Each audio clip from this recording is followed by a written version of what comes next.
شنوندگان عزیز توجه فرمایید. شنوندگان عزیز توجه فرمایید. صدایی که اکنون میشنوید صدای رادیو پیک است. صدای همه مطالبه‌گران محارب 96%، صدای همه اونهایی که جونشون به لبشون رسیده از 38 سال دزدی و غارت و دروغ و دغل و بگیر و ببند و چماق و شلاق، و صدای همه اونهایی که از این شبونه ستاره مردگی خستن و منتظر یک طلوع دوبارن.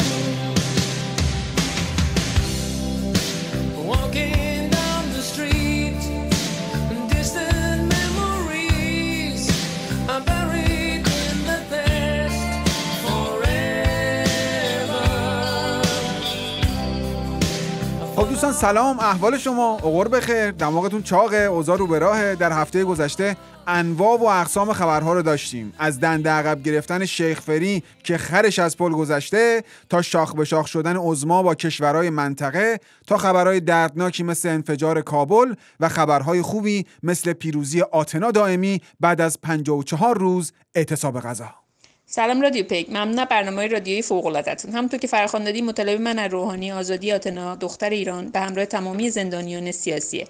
اگه هم در توانش نیست بره خونش بشینه خودش رو باد بزنه. تو گوشی رو بردار و چیزی بگو کوچمون رو بازادیه، بگو دل خوشم کن به راست و دروغ خرابه، بگو رو به آبادیه، روزایی که وقت ملاقاتیه، یه شیشه زخیم کرده این دوری و تو از پشت شیشه نگاهم کن. آقا به محض اینکه نمایش انتخابات تموم شد یه دعوایی سر صندوق را افتاد که از خرد رفت رسید به کلان، یعنی جنتی و کرمانی و خاتمی و مقام عظمای مشارکت دوست افتادن به جون هم که هیهات من التقلب.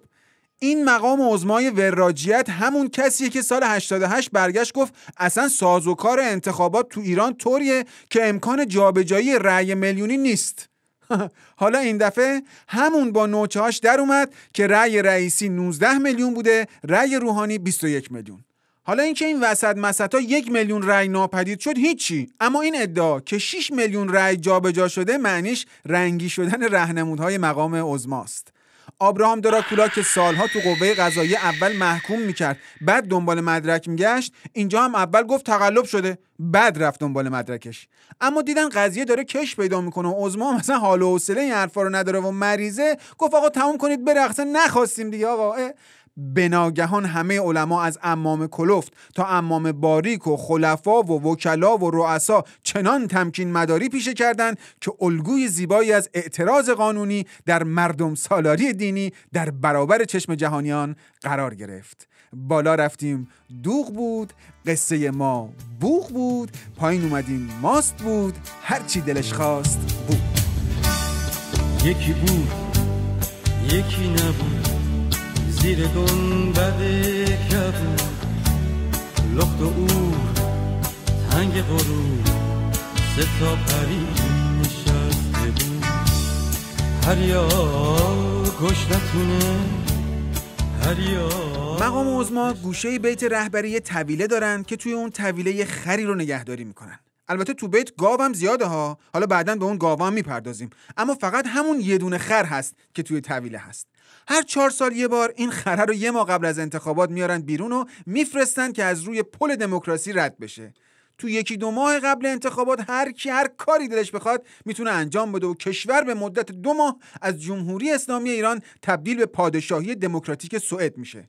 همه آزاد، همه خندون، همه منتقد، همه دموکراسی، همه شام چلو کوبیده، همه حقوقای تصویه شده، همه پوشش آزاد، همه جلو دوربینای خبری و خلاصه همه به همه. بعد از مشارکت میلیونی مردم همیشه در صحنه، اون خره نمه نمه از روی پل انتخابات رد میشه و میره تو طویله جمهوری اسلامی. من که ادعایی ندارم، یه خر میرم از دنیا، تویی که آدمی اشرف عالمی درست چوی کمی تو دنیا. وقتی به تاریخ خوب که نگاه میکنی میبینی.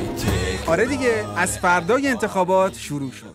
دوباره اعدام و شلاق زدن تو خیابون به خاطر روزخوری و بعدم دم و دستگاه بازرسی حجاب توی ادارات و وضعیت آب و هوای اهواز و غارت مؤسسه های اعتباری و بعدم که از اون طرف مهم صادق لاریجانی گفت رفع حصر و این حرفا رفع کتی بود، مال زمان تبلیغات انتخابات بود. حالا که آس دست ماست جمع کنید بساطتون رو، وگرنه میگم مامورای شهرداری بیان جمعتون کنن. یعنی اصلا رئیس جمهور در حدی نیست که بخواد وارد این مقولات بشه.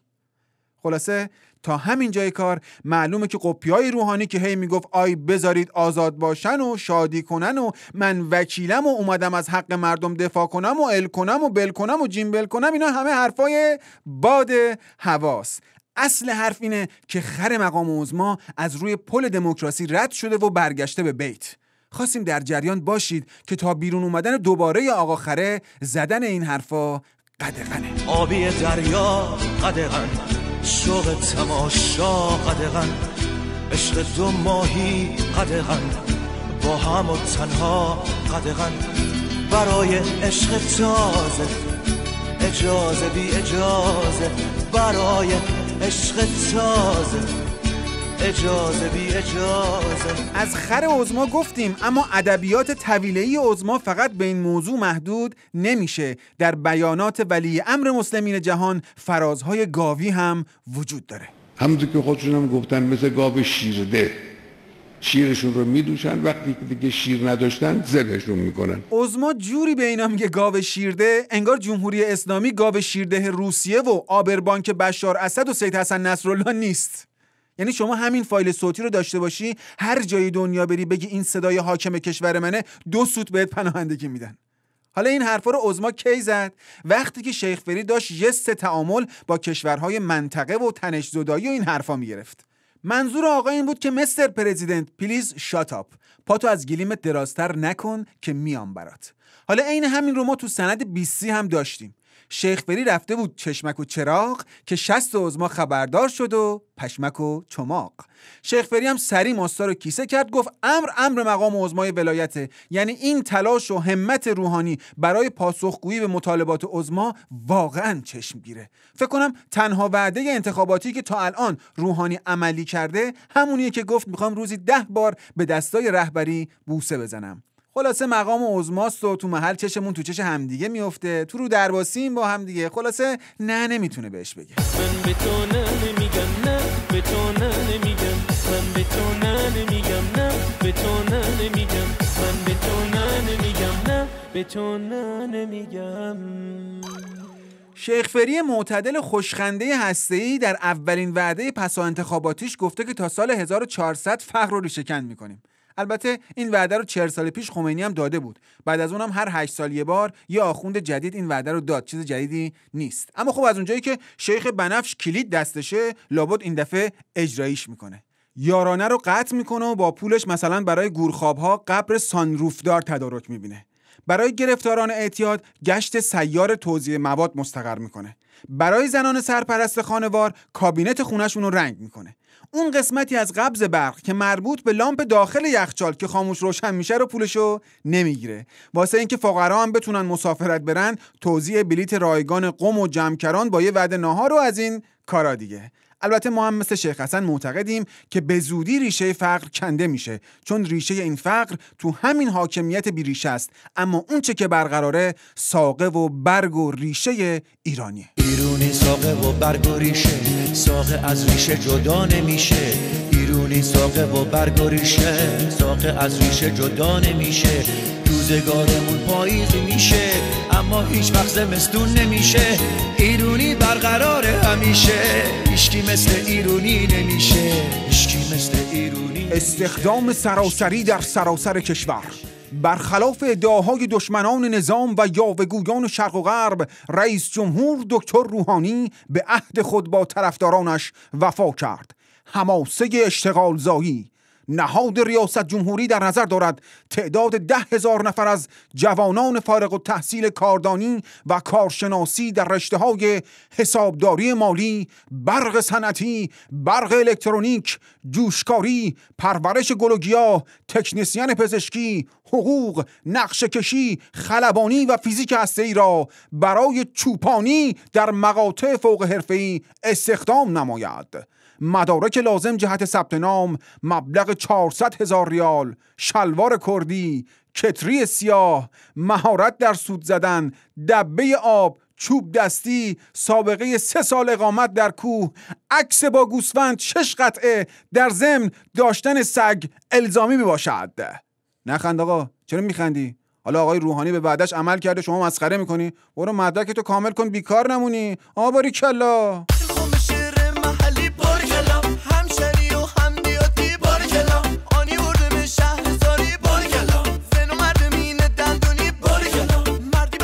باریکلا آقا، این باریکلا خوب صحنه پرده‌ای داره ها، اساسی فاز میده، یه کارایی میشه باهاش کرده. حالا بگذاریم ازش، ولی تا هفته بعد ما یه حرکتی براش میزنیم. و اما یادی بکنیم از آن معاون اول با مرام، آن حرفش ختم کلام، آن زیبای خفته، آن نگفتنی ها را گفته، آن بینیاز از رای مفعولی، آن گوگولی مگولی، آن نامزد پوششی، آن سخنرانی هایش جوششی، آن رئیس جمهور بالقوه مانده، آن آمارهایش را از روی کاغذ خوانده، آن قالی ها را کرده لوله، شیخنا و مولانا اسحاق جهانگیری کسر الله آماره. در خبر است که شبها با حسن پیامک بازی می کرد و حسن می نوشت در مسابقه زندگی گل زدن مهم نیست، گل شدن مهم است. تقدیم به سرور گلها. زود پاسخش میداد اندازه 1 سر کبریت دلم برات تنگ شده، کوچیکه ولی دنیا رو به آتیش میکشه. و تا صبح بر همین منوال بود. نقل است که ماشین مورد علاقش تراکتور بود و غذای مورد علاقش آبگوشت و شبها مسابقات کشتی کج نگاه میکرد و از روی زیرپوش خودش را خرد خرد میخاراند و قبل از خواب چند تا ردبول میزد. مریدی او را پرسید کاندیدای پوششی در نظام جمهوری اسلامی یعنی چه؟ گفت امروز بینی و فردا بینی و پس فردا. آن روز در مناظره گردگیری کرد و دیگر روز از کاندیداتوری انصراف داد و روز سوم دوباره گردنبند معاون اولی به گردن آویخت. مریدانش که جمله مخهایشان به فرقون بودندی تا این بدیدند جملگی گفتند توف در روحت که این چنین ما را دودره کردی و اکنون خر خود میرانی.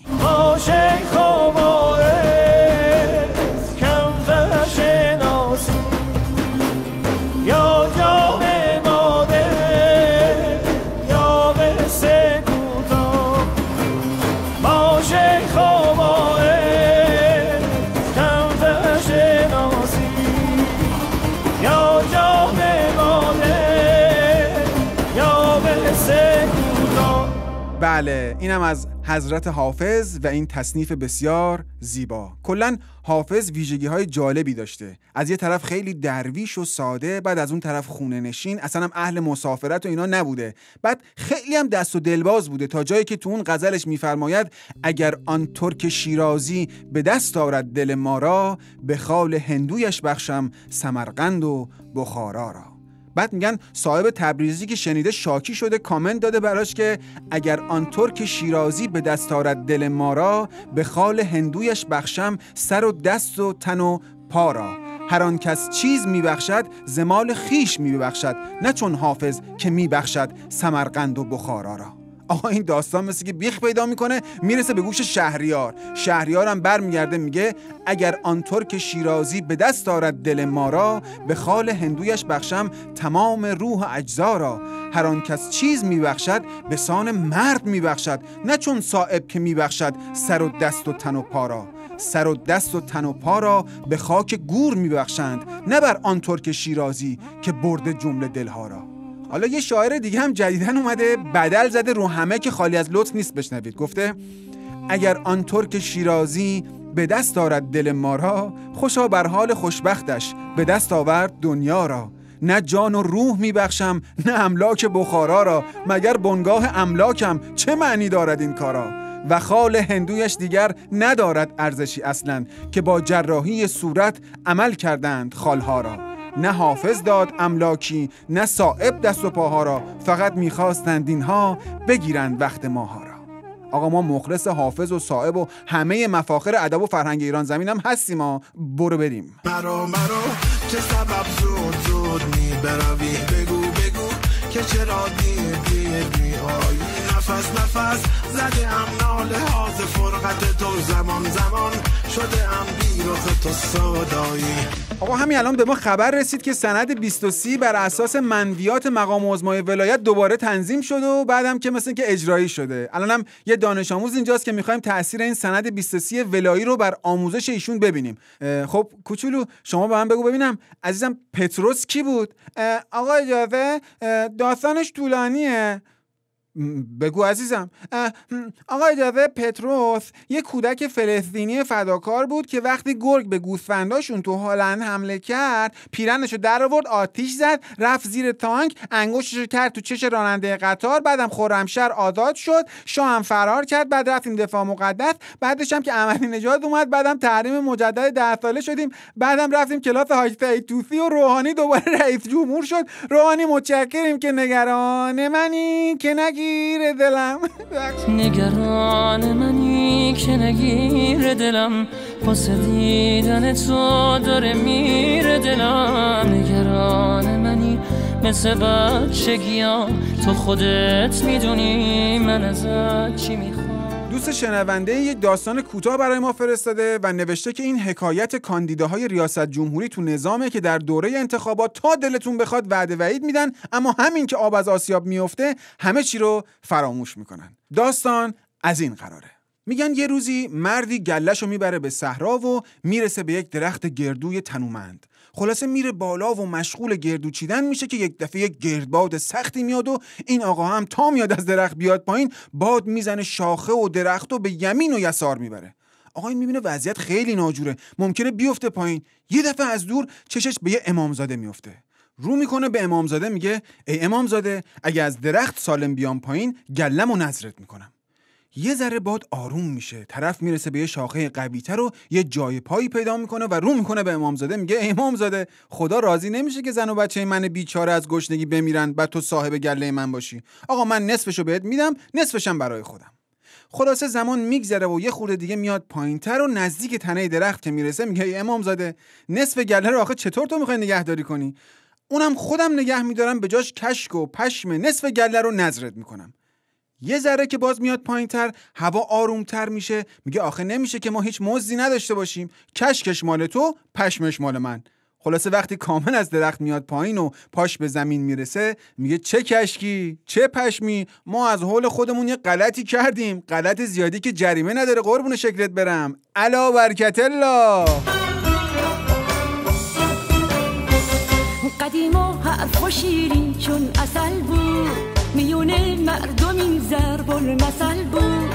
از یه گل بهار نمیشه، بی وفا کنار نمیشه، واسه عاشقا هیچ درد انتظار نمیشه. خب دوستان برای همتون آرزوی موفقیت میکنم. البته موفقیت راههای بسیاری داره و هر کس به موفقیت یه جور نگاه میکنه. مثلا جناب بیل گیتس گفته دلیل موفقیت من اینه که تا حالا ساعت 10 شب آمریکا رو ندیدم، که این خب البته برای من خیلی جالب بود چون من ساعت 10 شب که چه عرض کنم اصلا تا حالا آمریکا رو ندیدم، اما خب موفقم نیستم. به هر حال آدما با هم فرق میکنن. امیدوارم شما موفق باشید، با ما در تماس باشید، ان شاءالله که لبتون خندون و دلتون همیشه خوش باشه.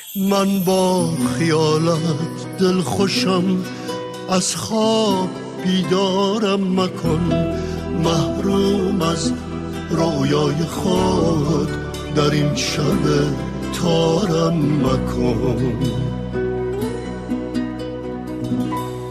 در عشق تو دیوانه هم، با خویش هم بیگانم، از این که هستم بیشتر دیگر گرفتارم مکن.